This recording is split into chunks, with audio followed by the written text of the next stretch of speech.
The humidity of air measured in percentage, answer क्या हो जाएगा आपका यहाँ पे रिलेटिव ह्यूमिडिटी।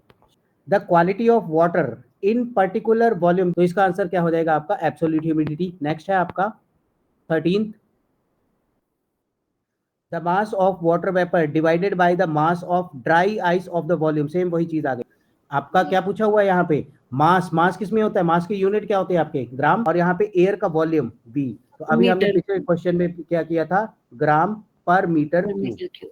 तो ये किसका आंसर हो जाएगा आपका एब्सोल्यूट ह्यूमिडिटी।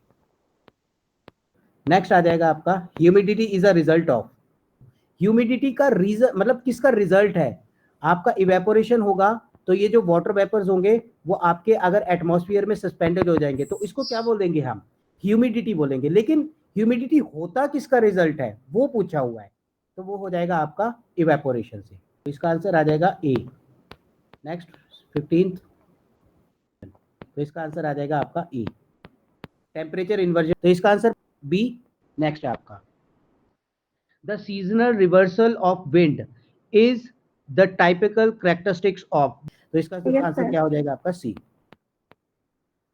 अब match the following, arrange the following layer of the atmosphere vertically, मतलब बताना है कि नीचे से लेके ऊपर की तरफ अगर हम जाएंगे तो ये किस तरीके से अरेंज है, तो इसका आंसर आ जाएगा सी। 22nd, which one of the following not included in the earth's climatic system, climate system में कौन सी चीज रिस्पॉन्सिबल नहीं होती। सोलर स्फीयर, सोलर स्फीयर कहाँ पे है आपका, ऑफ कोर्स सन के पास है। एटमॉस्फेयर अर्थ का है, ये भी रिस्पॉन्सिबल है अर्थ के क्लाइमेट के लिए। हाइड्रोस्फीयर, अर्थ के ऊपर जो पानी का से हिस्सा है पानी उसको और हाइड्रोस्फीयर सॉलिड अर्थ। बोलेंगे, और सॉलिड अर्थ। तो ये तीनों ऑप्शन जो है वो अर्थ के रिस्पेक्ट में है, लेकिन सोलर स्फीयर जो है वो अर्थ के रिस्पेक्ट में नहीं है, तो यही है इसका आंसर हो जाएगा। ठीक, next question, most important factor that affects the climate around the world, चलो इसका आंसर हो जाएगा आपका डी आंसर। नेक्स्ट है आपका the unequal heating of earth surface creates the pressure gradient, line simple है, समझ आ गई कि अर्थ के ऊपर अलग अलग सरफेस है जिसकी वजह से प्रेशर ग्रेडियंट भी अलग अलग बनते हैं। ठीक है, तो इसका आंसर आ जाएगा आपका बी। नेक्स्ट है आपका the stormy climate of mid latitude, याद रखना है कीवर्ड है यहाँ पे mid latitude, is a product of lying in the boundary zone, तो इसका आंसर आ जाएगा आपका A. The most important component of the atmosphere which cause many weather phenomena, तो इसका आंसर हो जाएगा आपका डी।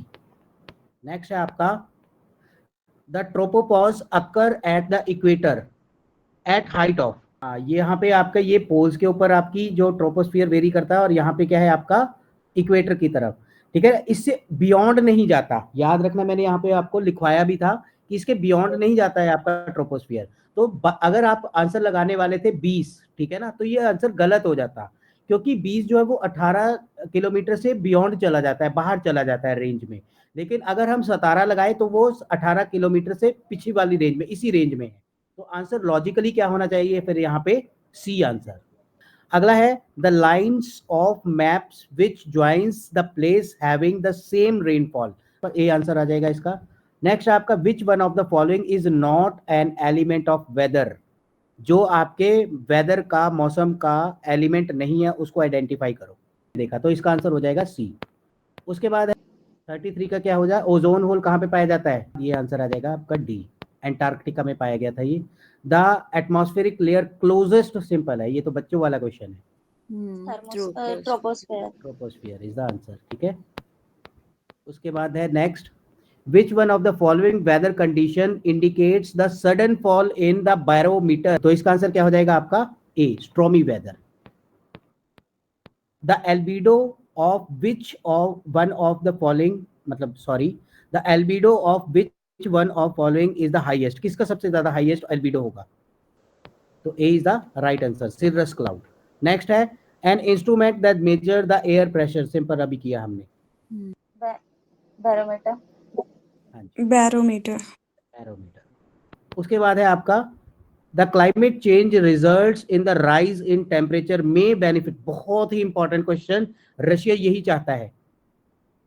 ठीक है, बताओ इसका आंसर क्या होगा, क्या क्वेश्चन पूछा गया है कि क्लाइमेट चेंज की वजह से क्या होता है, टेम्परेचर राइज होता है, इसकी वजह से कौन से एरियाज को क्या होगा, फायदा होगा? चलो मैंने आंसर यहाँ पे बता दिया भावनाओं में बह के, ठीक है। Russia north. हाँ, रशिया एंड नॉर्थ यूरोप। इसका एक्सप्लेनेशन समझ लो। ये है आपके पोल्स के ऊपर क्या होती है, बर्फ होती है बहुत ज्यादा, ठीक है ना।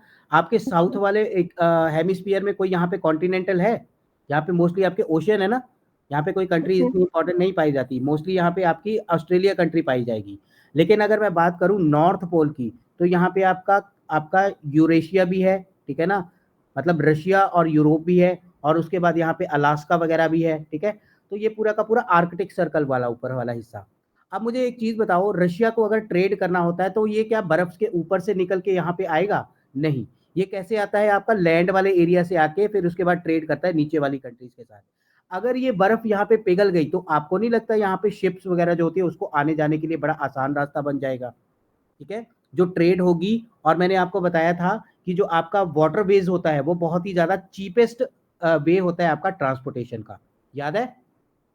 तो यही रीजन है, अगर क्लाइमेट चेंज हुआ तो उससे सबसे ज्यादा फायदा किसको होगा, आपका रशिया के साथ और आपके नदरन यूरोप वाला एरिया। तो ठीक है, थैंक यू सो मच।